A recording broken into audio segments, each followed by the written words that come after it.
Hi, and welcome to the tutorial Advanced Keywording Customizing the Entry Screen, where we will show you how you can customize the entry boxes that appear on the screen and create new ones, and generally make the screen as the way you want it. Generally saying, the program is designed to allow users to enter a lot of keywords and to do it in the fastest, most efficient manner possible. And the easiest way to do that is to allow the user to customize which categories of generators they want to enter. So right now we're set up in the easy keywording mode with one entry box, list of generators, and one keyword box. So let's go over to Preferences. This is the general keywording preferences, which we're going to deal in the next tutorial, which will deal more with how to make your control how your keywords appear. We will go to Categories, and the categories are really the entry boxes that appear on the entry screen, and those entry boxes are connected to categories in the vocabulary.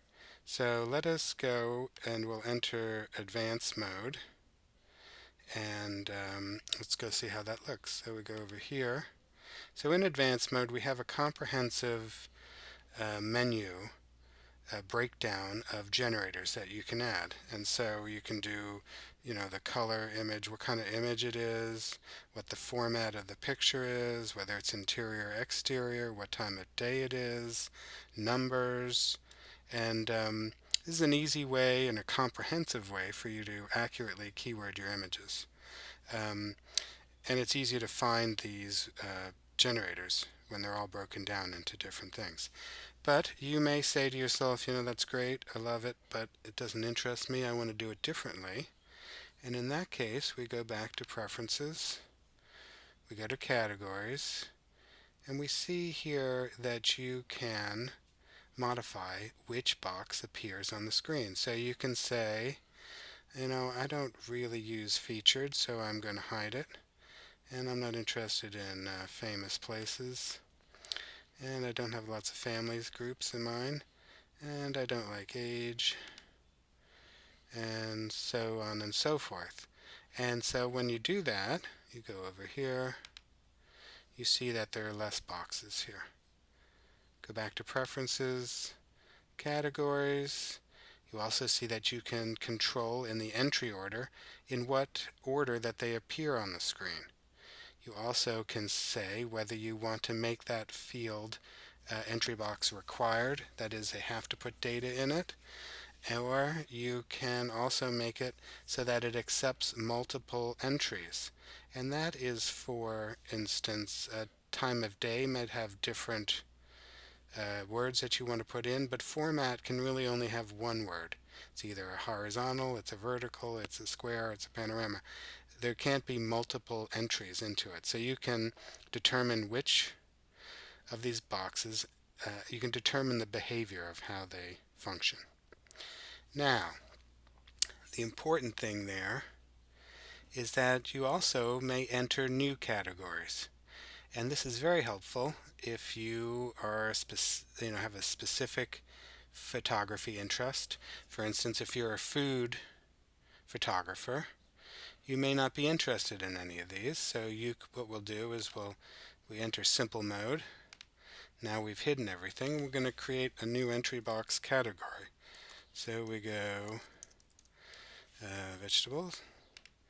We add weight. We're going to explain weight in a later tutorial, don't worry about it. And we're going to give it an entry order. We save. We then enter another one. Let's say seafood. 1, 2, save. And we did this before. Cooking methods. And we go 1, 3. Alright, so I save that. And now I go over to last image visited, which is the keywording entry. And there's vegetables, seafood, and There's cooking method. Now you'll notice that there are no words in these. We need to give them words to appear. But if you are a photographer who likes to customize how the entry screens, you should be beginning to see the possibilities here for this program and how you can make it just the way you want. So to put in words into these boxes, we go to vocabulary and say we want to do vegetables. So I'm going to look up vegetables, and I'm going to search for every generator that has vegetable as a keyword. And we're going to find 332. We've got 7 pages of them. I can click through. They're all checked. I then go to this one and I say I want to change, make it vegetable. I'm going to click on the wrench beside it and move selected generators, that is these 332. I'm going to move them all to vegetable. Say OK. That's done. Go to last image visited, and there they all are. Like I said, if you're an underwater photographer, you are animal photographer, if you're very specialized, you can make the entry screen be exactly what you want to enter and thus make it as fast and as efficient as possible. Alright, so that is that for the entry screen, and the next tutorial will be dealing with keywords and how to format them. Thank you very much.